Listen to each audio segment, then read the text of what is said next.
నమస్కారం రాధాకృష్ణ గారు. నమస్తే వంశీ గారు. జగన్మోహన్ రెడ్డి గారు అసెంబ్లీకి రావడం లేదు, బయట నుంచి ప్రెస్ మీట్లు కానీ లేదంటే యాత్రలు చేస్తూ ఉన్నారు, లేకపోతే ప్రజల్లోకి వస్తూ ఉంటున్నారు. దీని మీద మీరే ఉంటారు? ఒక శాసనసభ్యులుగా ఆయన కూడా ప్రస్తుత ఎమ్మెల్యే కాబట్టి పార్టీకి అధ్యక్షుడు మాత్రమే, ప్రతిపక్ష హోదా మీరు ఇవ్వట్లేదు అంటున్నారు. ఈ మూడు అంశాల మీద మీరే ఉంటారు? జగన్మోహన్ రెడ్డి గారికి ప్రతిపక్ష హోదా ప్రజలు ఇవ్వాల, మేము ఇవ్వకపోవడం కాదు.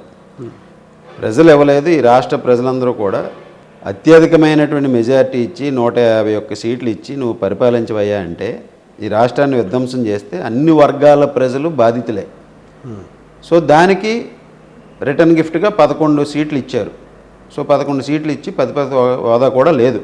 గతంలో కూడా తెలుగుదేశం పార్టీ 1994లో కూడా ఆ రోజు కాంగ్రెస్ పార్టీకి ప్రతిపక్ష హోదా రాకపోతే ప్రతిపక్ష పార్టీగా వచ్చి పోరాడారు వాళ్ళు 26 మంది.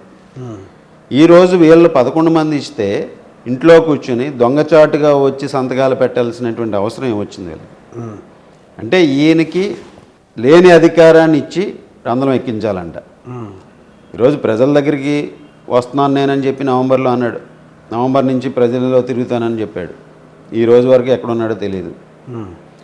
సో ఆయన మాట్లాడేదానికి ఆయన ఇంప్లిమెంట్ చేసేదానికి చాలా తేడా ఉంటుంది. జగన్మోహన్ రెడ్డికి అసలు అర్హత లేదు. ఈరోజు ఆయన అసెంబ్లీకి రాకపోవడాన్ని ప్రజలందరూ కూడా చూస్తున్నారు. గతంలో అసెంబ్లీ ఏ విధంగా జరిగింది, ఈరోజు ఏ విధంగా జరుగుతుంది అనేది కూడా ప్రజలందరూ కూడా గమనించి అందరూ కూడా టీవీలో చూసి వారందరూ కూడా ఫీడ్బ్యాక్ ఇస్తున్నారు. చాలా బాగా చర్చలు జరుగుతున్నాయి, చాలా బాగా సబ్జెక్ట్ మాట్లాడుతున్నారని చెప్పి. గతంలో అసెంబ్లీ లైవ్ పెడితే బూతులు మాత్రమే వినిపించాయి. ఈరోజు అటువంటి పరిపాలన జగన్మోహన్ రెడ్డి అందించాడు. ఈరోజు ప్రజలు గెలిపించి 11 సీట్లు ఇస్తే అసెంబ్లీకి రాకుండా మొహం చాటేసి ప్రజలకు రేపొద్దున ఏ విధమైనటువంటి సమాధానం చెప్తాడు ఈయన? ఒక ప్రతిపక్ష నాయకుడిగా ప్రతిపక్ష పార్టీకి చెందినటువంటి అధ్యక్షుడిగా ఈరోజు అసెంబ్లీ వేదికగా అనేక కార్యక్రమాలు చేయొచ్చు, అనేక చర్చలు తీసుకురావచ్చు, ప్రజల సమస్యలను ప్రస్తావించవచ్చు. అవన్నీ కూడా మర్చిపోయి ఈరోజు ఈ రాష్ట్ర ప్రజలందరూ కూడా గమనిస్తున్నారు. ప్రజల సమస్యలను కానీ ప్రజల పట్ల కానీ వీళ్ళకు ఉన్నటువంటి ఏ విధమైనటువంటి బాధ్యత ఉందనేది ప్రజలందరూ కూడా గమనిస్తున్నారు. ప్రాంతీయ విద్వేషాలు, మత కలహాలు అట్లాంటివి ఏమైనా రెచ్చగొట్టే ప్రయత్నాలు ఎక్కడైనా ప్రతిపక్షం ఏమైనా చేస్తుంది అంటున్నారా? చాలా చోట్ల చేస్తుందని నాకు కూడా అనుమానం ఉందండి.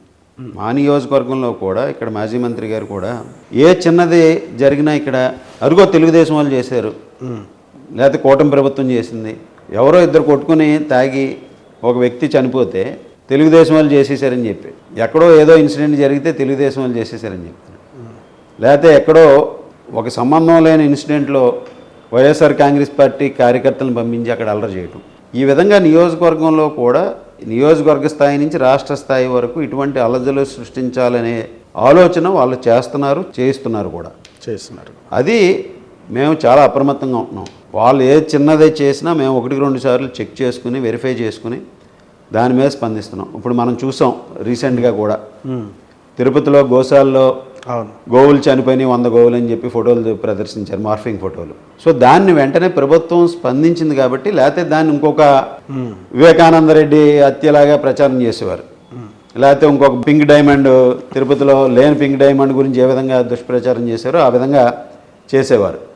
సో ఆ విధంగా వీళ్ళు కొంత ప్రాంతీయ విద్వేషాలు, కుల విద్వేషాలు రెచ్చగొట్టే విధంగా. ఇక్కడ మా మంత్రి గారు ఉన్నాడు, మాజీ మంత్రి గారు, ఆయన మాట్లాడితే కులాల పేరు చెప్తాడు. ఏదైనా ఇన్సిడెంట్ జరిగిందనుకో, అరే అరే అరే ఆయన కాపు కులస్తుడిని ఇలా చేశాడు ఎమ్మెల్యే అండి, అరే అరే అరే ఆయన బీసీ కులస్తుడిని ఇలా చేశాడండి. అసలు యాంటీ సోషల్ ఎలిమెంట్ యాక్టివిటీస్ చేసిన వాళ్ళకి కులం ఏంటండి దానికి? సో దాన్ని ప్రతిదానికి కులాన్ని ఎగ్జాంపుల్గా చెప్తాడు.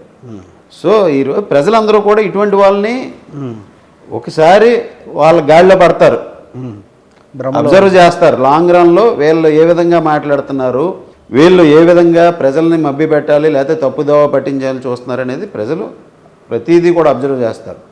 ఈరోజు ప్రజలు బయటికి రాకపోయినా, నిత్యం కూడా మనతో మాట్లాడకపోయినా, వాళ్ళు రాజకీయ నాయకులుగా ప్రజాప్రతినిధులుగా మనం మాట్లాడే మాట, మనం పనిచేసే తీరు అన్నీ కూడా గమనిస్తారు.